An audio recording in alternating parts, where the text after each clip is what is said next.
bagaimana sebuah negara yang maju itu bukan kapitalnya yang banyak, tetapi knowledge-nya yang banyak. Dan mereka meyakini pada saat knowledge ini terakumulasi dengan baik, maka investasi akan datang.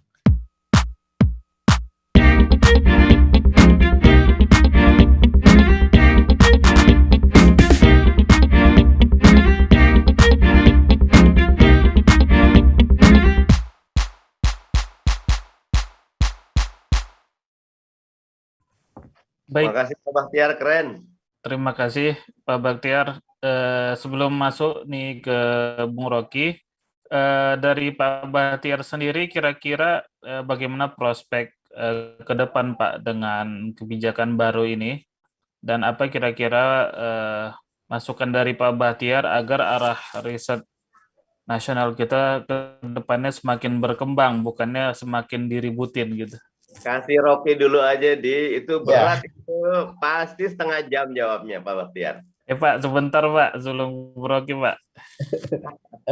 jadi sebenarnya apa ya? Menurut pribadi saya sebenarnya ini agak tidak ada dalam arti apa namanya mana yang ini benar atau salah, itu tidak seperti itu. Tapi sebenarnya ada yang mirip yang dilakukan oleh Malaysia. Kebijakan Malaysia itu adalah istilahnya mensinergikan jadi multi roles government itu kemudian di streamlining itu menjadi satu.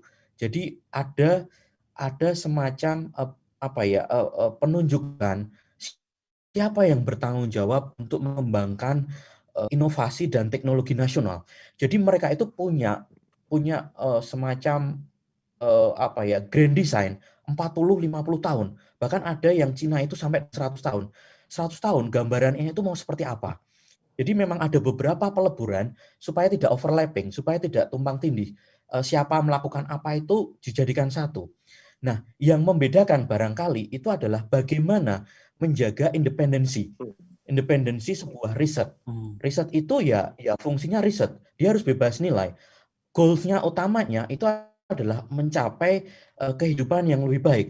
Bagaimana menghasilkan inovasi-inovasi untuk kepentingan pembangunan yang lebih berkelanjutan. Artinya semangatnya adalah kita harus lebih baik dari yang sebelumnya. Bukan hanya semangat pada kepentingan-kepentingan tertentu. Ini yang mungkin menjadi sebuah catatan menurut saya. Jadi harus bagaimana sebuah riset itu dibebaskan dari sebuah kepentingan. Karena ya dari sifat dari sebuah riset itu adalah objektif. Hasil riset itu adalah objektif. Tidak berat sebelah, kemudian ya bisa dipertanggungjawabkan secara akademis. Ini yang menurut saya perlu menjadi istilahnya bagaimana kita mengawal proses pengembangan riset dan inovasi, karena ada pergeseran Pak Ardhani ataupun Mas Haldi, yang tadinya ekonom-ekonom dunia itu melihat bahwa negara itu harus punya akumulasi kapital. Jadi salah satu engine untuk pembangunan dulu yang diyakini seperti Adam Smith dan sebagainya itu adalah capital. Tapi 20 tahun ke belakang itu sudah bergeser Pak, tetapi knowledge. Jadi bagaimana sebuah negara yang maju itu bukan kapitalnya yang banyak, tetapi knowledge-nya yang banyak. Dan mereka meyakini pada saat knowledge ini terakumulasi dengan baik, maka investasi akan datang. Bukan investasi dulu kemudian knowledge datang, tetapi bagaimana knowledge.